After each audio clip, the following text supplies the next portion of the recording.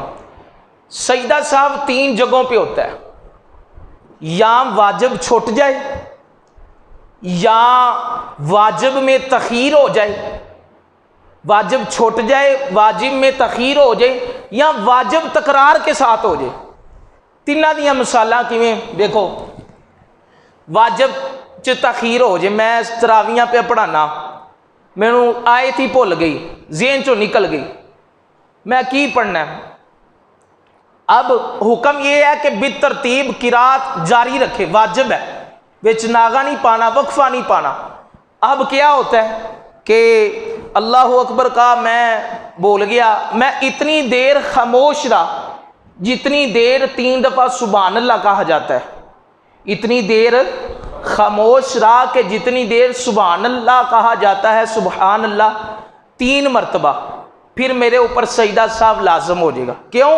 کیونکہ میں نے واجب میں تخیر اتنی کر دی، تو واجب میں تخیر ہو جائے پھر بھی کیا ہے، سجدہ صاحب لازم ہو جاتا ہے۔ تو اس لیے یہ تو تخیر والی مثال ہوگی، اور واجب چھوٹ جائے، مثال کے طور پہ اتحیات پڑھ رہے تھے تو اتحیات کا لفظ کہیں چھوٹ گئے، تو انہوں اگے جا کے یاد آیا، ربی جعلنی چ جا کے یاد آیا وہی لفظ چھوٹ گئے نہیں، ہون کی کریے؟ تو اب 2 حکم ہے اس کے لیے۔ ایک حکم یہ ہے کہ واپس آ جائے، واپس آ کے دوبارہ اتحیات پڑھے، درود ابراہیمی پڑھے، پھر ربی جعلنی پڑھے، پھر اپنا اتحیات پڑھ کے سجدہ صاحب کرے۔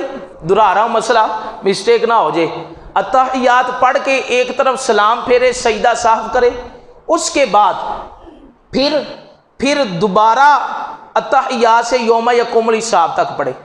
ہن کئی بندے نے وہ یعنی مثال دے طور تے اتحیات پڑھتے پے ہن، ادھا کو درود پڑھیا ذہن چ ہے یار پیچھوں میں بھول گیا، وہ واپس ٹر جاندہ ہے۔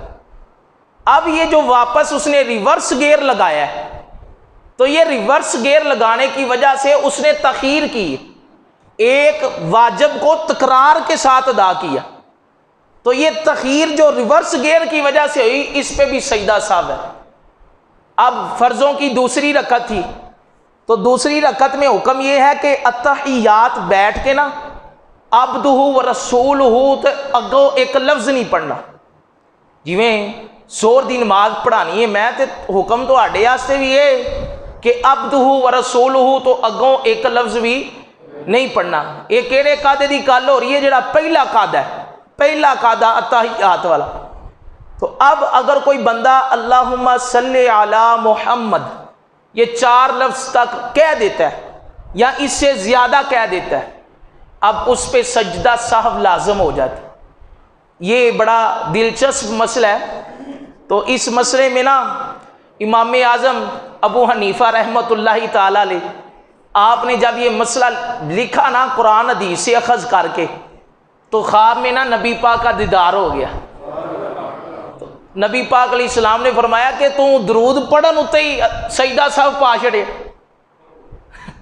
درود پڑھن اتے ہی کہ ایک میرا امتی درود پڑھے اتحیات تو بعد تے اوڑے اتے تو سجدہ صاحب لازم قرار دے چھڑیا دوسری رکعت تے آپ نے نا بڑا پیارا جواب عرض کیتا، ارشاد نہیں وڈیاں دی بارگاہ چ عرض ہوندی، عرض کیتا حضور میں درود پڑھن اتے نہیں پایا، میں تے تاں سجدہ صاحب واجب قرار دیتا ہے، انہیں پڑھیا غفلت نہ کیوں پڑھیا، انہیں پڑھیا صحیح ہے لیکن غفلت نہ کیوں پڑھیا؟ تو غفلت کی وجہ سے حکم یہ آتا ہی آتا کہ پڑھنا ہے پہلے قاعدے میں، جو آخری قاعدہ ہے نا اس میں پورا پڑھنا ہے۔ اب ہوتا کیا ہے کہ امام کے پیچھے بندے پڑھ لیتے ہیں، امام کے پیچھے پڑھنے کے بعد پھر اپنی نماز دہران لگ پیں۔ ایسا نہیں، امام کے پیچھے کسی واجب میں کمی کوتاہی ہو جائے نا، واجب میں فرض میں ہو جائے تو پھر تو ہی نماز دہرانی ہے اپنی۔ واجب میں کمی کوتاہی ہو جائے، اتحیات ہو گئے درود پڑھ لیا، یا امام دے پیچھے تسی قرات کر چھڑی، یا پھر جو ہے وہ کوئی اور اتحیات کا تکرار کر دیا، 2 دفعہ پڑھ لی، تو امام کے پیچھے اگر واجب میں کمی کوتاہی ہو جائے تو مقتدی پہ سجدہ سہو نہیں بنتا، مقتدی پہ سجدہ سہو نہیں بنتا۔ تو اس لیے مقتدی اب امام کی اقتداء میں امام کرے گا تے بھاویں مقتدی نو غلطی لگے نہ لگے، امام دی اتباع چ انہیں نماز پڑھنی۔ سمجھ لگ گئی ہے نا جی؟ پھر ایک گل ہو رہی، وہ اے وے کہ میں پرسوں دی گل ہے، تیجی رکعت چ بہ گیا عشاء ٹائم تے 1:30 دی 1:30 صافی خاموش رہی، ماڑی جی کسی نے سبحان اللہ کہی، بہرحال مینوں نہیں نہ سمجھ لگی۔ تو حکم یہ ہے کہ جہاں پہ بیٹھنا ہو نا اور امام کھڑا ہو جائے تو پھر کہی دا سبحان اللہ، کی آخیدہ ہے؟ تو ہی میرے نمازی ہو تاں تو پکا پیا کرانا، کئی دفعہ امام ہی پہنچ جاندہ کیتے، انسان ہے نا جی، کمی ہو جاندی۔ تے جے امام نے اپنا کھلونا ہوئے، امام بہ جائے، جویں ترسوں تیجی رکعت ہویا ہے، اور تیجی رکعت میں کھلونا سی اور میں بہ گیا تحیات، تے حکم ہے کہ اللہ اکبر کو، تے پہلی گل ہے تے کسی لقمہ دیتا نہیں، جنہیں دیتا وہ بھی سبحان اللہ ہی کہی جاندے، وہ کہتا بیٹھے رہو ٹھیک بیٹھے۔ تو یہ حکم ہے اللہ اکبر کھڑے ہونے کا اشارہ ہے اور سبحان اللہ نیچے بیٹھنے کا اشارہ ہے۔ تو اس لیے جو میں نے مسئلہ بیان کیا تھا نا دوسری رکعت والا، کہ دوجی رکعت جدوں امام کھلو جائے انہیں بہنا سی تے پھر انہوں لقمہ نہیں دینا، جدوں امام پورا کھلو جائے نا ادو انہوں لقمہ نہیں دینا کہ تو واپس قادے چ جا، یہ پہلے قادے دی گل ہو رہی۔ اس تو علاوہ اگر امام تیجی رکعت کھلونا سی بہ گیا، چوتھی رکعت بہنا سی کھلو گیا، پھر تو آڈے سارے ہوتے لقمہ لازم ہے۔ سارے بندے پا چھڑ دیں جڑا مگر کھلوتا ہے، او جی حاجی صاحب کھلوتے ہیں انہوں نے نہیں دیتا، یا قاری صاحب کھلوتے، حالانکہ لقمہ جو ہے نا، لقمہ اعلیٰ حضرت کا فتویٰ اس بات میں نے پڑھا ہے کہ اگر ایسا معاملہ نماز میں ہو گیا کہ نماز فاسد ہو جاتی تو اب سارے نمازیوں پہ لازم ہے کہ وہ لقمہ دے، کوئی ایک بھی دے گا باقی بریوں ذمہ ہو جائیں گے۔ اس لیے جڑا مگر کھلوتا ہے اور تھی نہ پائے جایا کرو، سارے قصوروں دے ہی کٹ چھڑ دے۔ تو جو بھی کھڑا ہے پہلی صف میں، دوسری میں، تیسری میں، اسے پتہ ہے کہ امام نے یہاں بیٹھنا تھا، کھڑا ہو گیا، صرف اور صرف ایک مقام پہ احتیاط کرنی ہے، وہ کیا کہ جدوں 2 رکعت امام نے ادا کر لینا تے پہلے قادے چ بہنا ہی اتحیات والے چ، امام بیٹھا نہیں کھلو گیا، امام اگر بیٹھنے کے قریب ہے، امام اگر بیٹھنے کے قریب ہے پھر تو ہی سبحان اللہ کوئی امام بہ جائے گا، اور امام اب کھڑا ہو گیا بالکل سیدھا، تو اب حکم یہ ہے فرض سے واجب کی طرف نہیں آیا جاتا، واجب سے فرض کی طرف جایا جاتا ہے، فرض سے واجب کی طرف نہیں آیا جائے۔ اس لیے دوسری رکعت چ لقمہ نہیں دینا جدوں امام کھلو گیا، تیسری چ اگر امام بہ گیا تو لقمہ دیو، اور چوتھی چ اگر امام بہن دی بجائے کھلو گیا تو لقمہ دیو، لیکن بہن واسطے سبحان اللہ تے کھڑے ہون واسطے اللہ اکبر، اے تسی خیال رکھنا ہے۔ باقی جڑی نماز ہے وہ دی بڑے سارے دقیق مسئلے نے، میں ایک جگہ بیان کیتا نماز دا، مینوں اے دے چھڑیا نماز دا موضوع، اتھے ممتاز کلونی محفل ہوندی سی ہفتہ وار، انہاں کہی تسی نماز دے مسئلے بیان کرن، میں جیوں بیان کرن لگا کوئی 50-60 مسئلے میں بیان کیتے تھے، تھوڑے دن لنگے تے ایک بابا اور چ بیٹھا ہی پتہ نہیں کتوں ساڈے محلے دا آیا، وہ مینوں مل پیا، انہیں کہا قاری صاحب جویں تسی مسئلے بیان کیتے نے نا انج نماز ہی کوئی نہیں پڑھ سکدا، ایڈے مسئلے کدی یہی سنے ہی نہیں۔ میں کہا تسی سنے نہیں، تانوں سنائے بھی نہیں، تسی پوچھے بھی نہیں، تسی بھی اللہ لوگ ہی لوگ، تو اس لیے مسئلے بیان ہوتے نہیں، ہمارے ممبروں میں راب سے فقہ کے مسئلے بہت کم بیان ہوتے ہیں، جس کی وجہ سے عوام جاہل کی جاہل رہ جاتی۔ ہمارے یہاں سے واقعات سنائے جاتے ہیں، حلیمہ کے واقعات، دائی حلیمہ کے، کبھی حضور کے چاند توڑنے کے واقعات، یہ فقہ کے مسئلے نہیں بیان کیے جاتے۔ اس لیے جب کم بیان ہوتے ہیں پھر بندے آتے نہیں یار نویاں گلاں شروع کر لی، نویاں نہیں یہ پرانی ہی نہیں، اور کتاباں اندر لکھیاں نے، لیکن یہ ہے کہ بیان نہیں ہوتی۔ اس لیے نماز کو درست کریں، نماز کے واجبات سیکھیں، اور جس کو دعائے قنوت نہیں آتی وہ دعائے قنوت سیکھے۔ کئیاں نو نہیں آتی خاموش ہی رہندے نے، حالانکہ ایسا نہیں، دعائے قنوت کسی کو نہیں نہ آتی اس کی جگہ حکم یہ ہے کوئی اور دعا پڑھ لے۔ وہ کون سی؟ جڑا امام ہر نماز تو بعد کہندا نا ربنا آتینا فی الدنیا حسنۃ وفی الآخرہ حسنۃ وقنا عذاب النار، یہ دعا بھی پڑھ سکتا ہے دعائے قنوت کی جگہ۔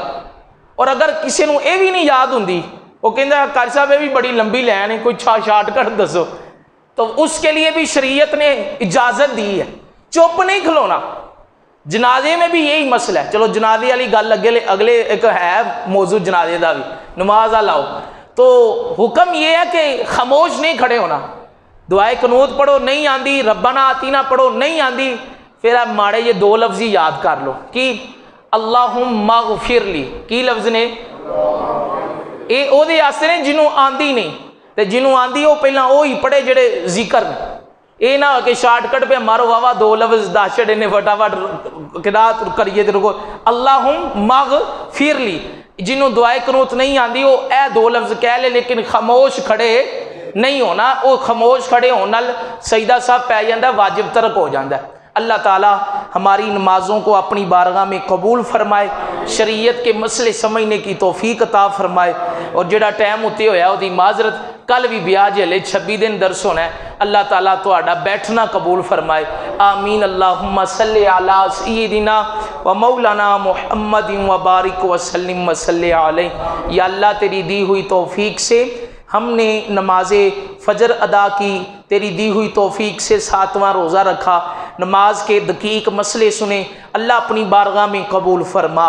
اللہ یہ جتنے بندے بڑے ذوق شوق کے ساتھ بیٹھ کے تیرے دین کا پیغام سنتے ہیں، اللہ ان کے سینے میں قرآن کا نور داخل فرما، اللہ ہمارے سجدے اپنی بارگاہ میں قبول فرما، جو ہمیں بات نہیں آتی سیکھنے کا جذبہ عطا فرما، دین کا علم سیکھنے کا شوق عطا فرما، مالک ہماری مسجد کو آباد فرما، سارے نمازیوں کی خیر فرما، بالخصوص سارے محلے داروں کی خیر فرما، بچے بچے کو 5 وقت کا سچا سچا نمازی بنا، صلی اللہ تعالی علی رسولہ خیر خلقہ محمد وعلی آلہ وصحبہ۔ بہت شکریہ جی۔